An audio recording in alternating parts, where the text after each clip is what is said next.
వంగవీటి మోహన్ రంగారావు గారి 37వ వర్ధంతిని పురస్కరించుకొని వారికి ఘనంగా నివాళులర్పించడం జరిగింది. 37 సంవత్సరాల క్రితం నిరాహార దీక్ష చేస్తున్నటువంటి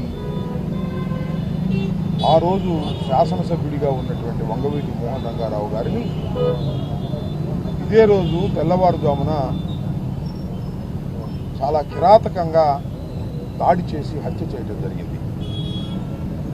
అది ఆ రోజుల్లో చాలా సంచలనమైనటువంటి సంఘటన.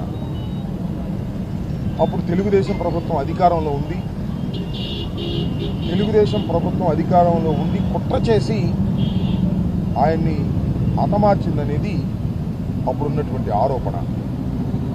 ఇప్పుడు నేను గుర్తు చేస్తున్నాను, ఆ తర్వాత జరిగిన ఎన్నికల్లో వంగవీటి మోహన్ రంగారావు గారికి మరణానికి కారణమైన తెలుగుదేశం పార్టీని చిత్తుగా ఓడించి కాంగ్రెస్ పార్టీని అధికారంలోకి తీసుకొచ్చారు. వంగవీటి మోహన్ రంగారావు గారు తెలుగుదేశం ప్రభంజనం వీచిన రోజు కూడా విజయవాడలో ఘన విజయం సాధించినటువంటి వ్యక్తి.